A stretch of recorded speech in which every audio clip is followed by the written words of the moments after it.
वृंदा वृंदावनी विश्व पूजिता विश्व पावनी पुष्पसारानंदिनी च तुलसी कृष्ण जीवनी एतेन नाम अष्टकं चैव श्रोतनामातिशयुक्तं यः पठतां सम्पूज्यं सोभवमेघफलम्।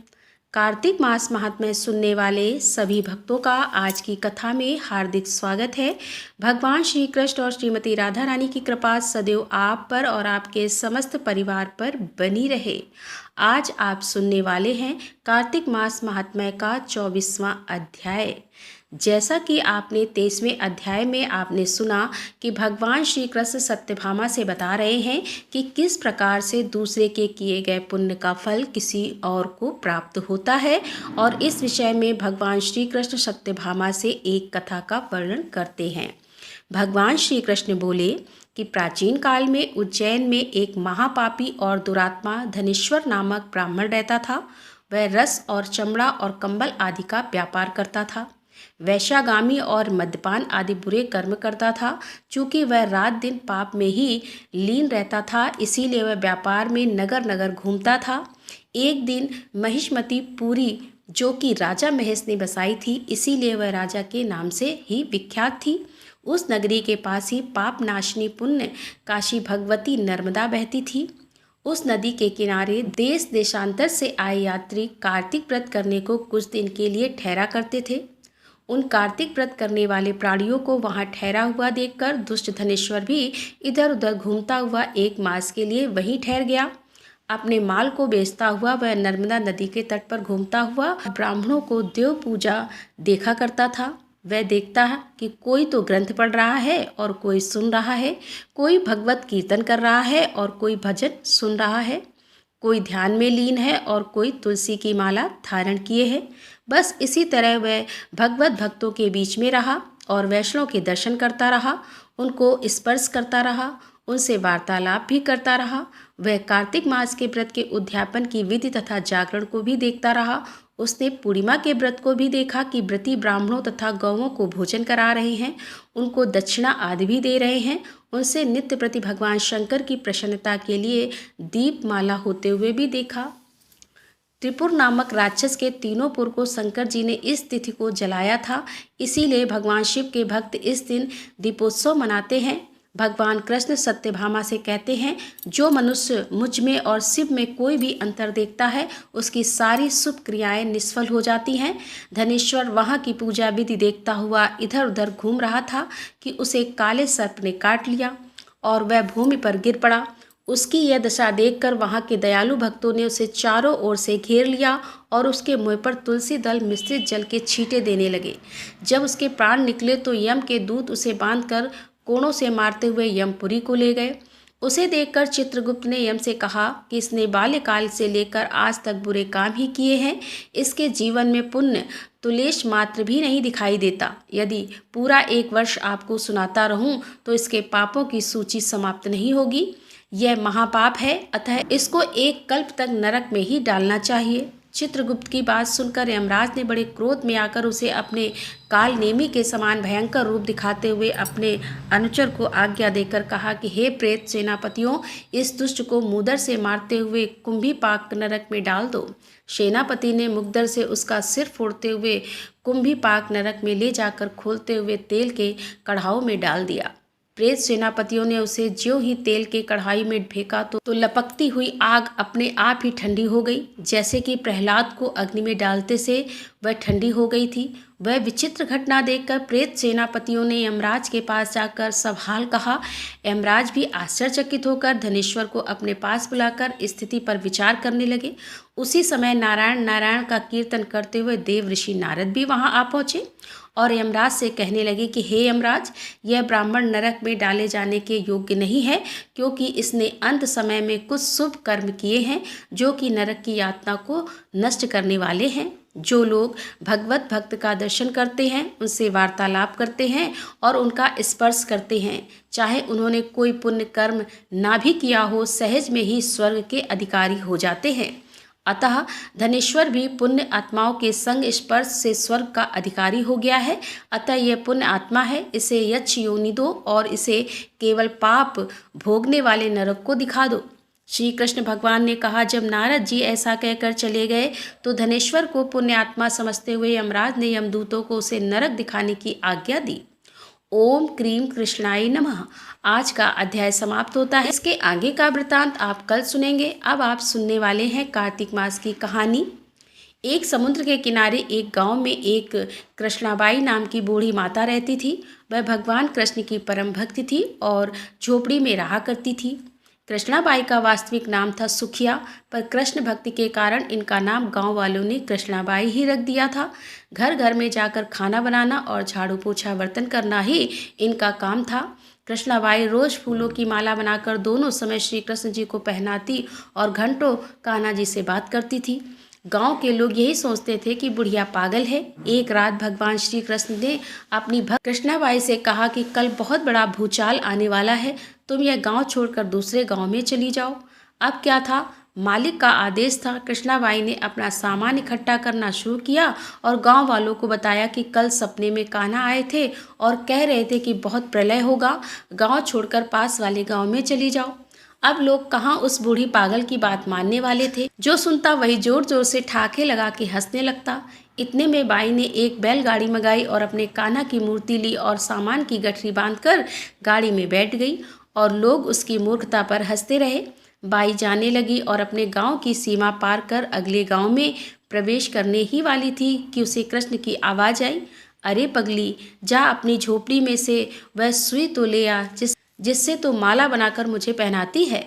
यह सुनकर माई बेचैन हो गई और तड़प गई कि मुझसे यह भारी भूल कैसे हो गई। अब मैं कान्हा की माला कैसे बनाऊंगी।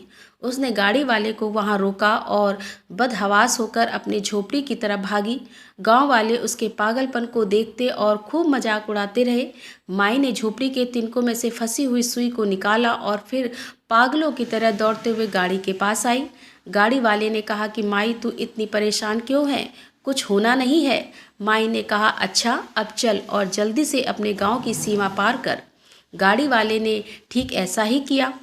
अरे यह क्या, जैसे ही सीमा पार हुई पूरा गांव ही समुद्र में समा गया, सब कुछ जलमग्न हो गया।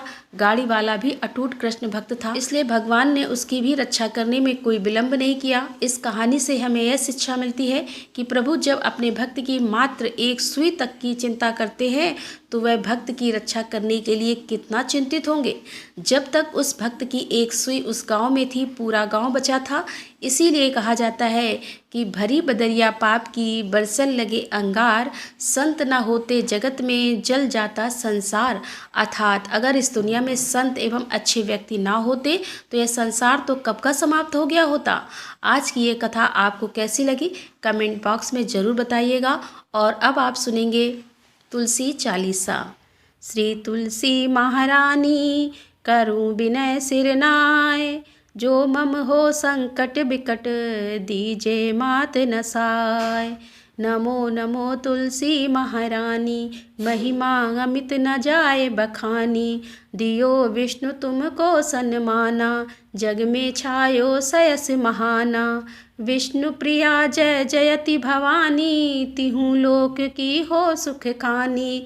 भगवत पूजा करे जो कोई, बिना तुम्हारे सफल न होई। जिन घर तब नहीं होए निवासा, उस घर करई विष्णु नहीं बासा। करे सदा जो तब नित सुमिरे, ते के काज होए सब पूर्ण।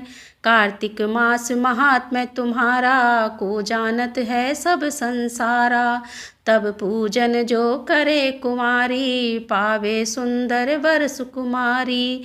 करे जो पूजा नति प्रति नारी, सुख संपत्ति से होए सुखारी।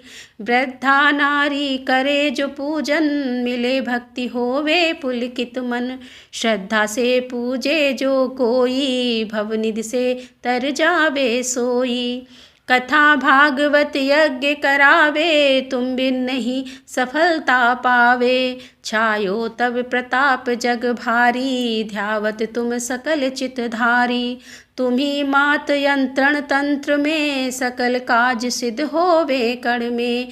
औषधि रूप आप हो माता, सब जग में तब यश विख्याता। देव ऋषि मुनि और तपधारी, करत सदा तब जय जयकारी।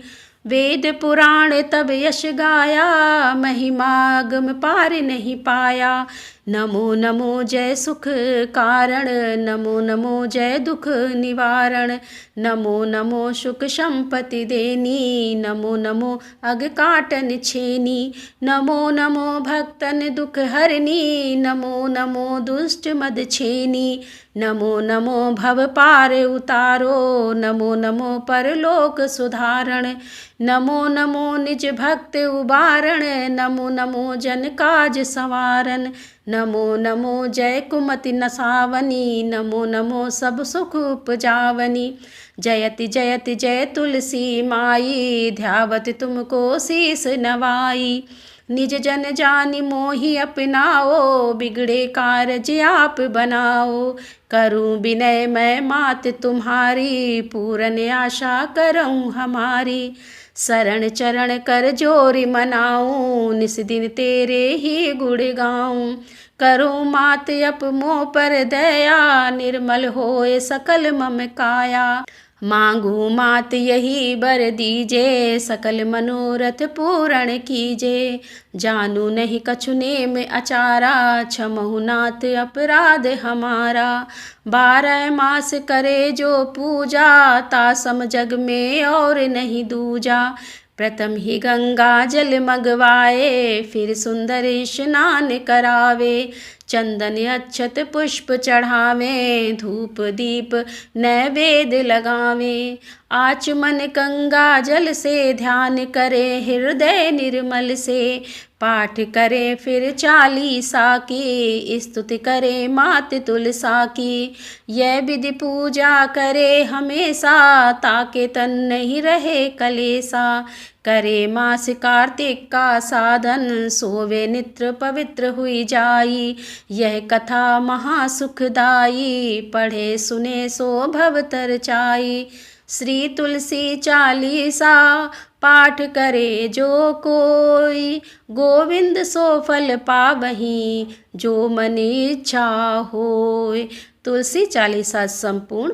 और अब आप सुनेंगे तुलसी महारानी की आरती। तुलसी महारानी नमो नमो, हर की पटरानी नमो नमो। तुलसी महारानी नमो नमो, हर की पटरानी नमो नमो। धन तुलसी पूरण तब कीनो, धन तुलसी पूरण तब कीनो। शालिग्राम की बनी पटरानी, नमो नमो तुलसी महारानी। नमो नमो हर की पटरानी। जाके पत्र मंजरी कोमल, जाके पत्र मंजरी कोमल। श्रीपति कमल चरण लपटानी, नमो नमो हर की पटरानी। नमो नमो तुलसी महारानी। धूप दीप नैवेद आरती, धूप दीप नैवेद आरती। पुष्पन की बरसा बरसानी, नमो नमो हर की पटरानी। नमो नमो तुलसा महारानी। 56 भोग 36 व्यंजन, 56 भोग 36 व्यंजन। बिन तुलसा हरि एक न मानी। नमो नमो तुलसी महारानी। नमो नमो हर की पटरानी। सभी सखी मैया तेरे यश गावे, सभी सखी मैया तेरे यश गावे। भक्ति दान दीजे महारानी। नमो नमो तुलसा महारानी। नमो नमो हर की पटरानी। नमो नमो तुलसा महारानी। नमो नमो हर की पटरानी। प्रेम से बोलिए तुलसी मैया की जय, कार्तिक के राई दामोदर की जय। तो दोस्तों, ये थी आज की वीडियो। यदि वीडियो पसंद आई हो तो वीडियो को लाइक करें, शेयर करें और हमारे चैनल पर यदि आप पहली बार आ रहे हैं तो हमारे चैनल को सब्सक्राइब जरूर करें। मिलते हैं अगले वीडियो के साथ, तब तक के लिए राधे राधे, जय श्री कृष्णा, हर हर महादेव, जय भोलेनाथ की।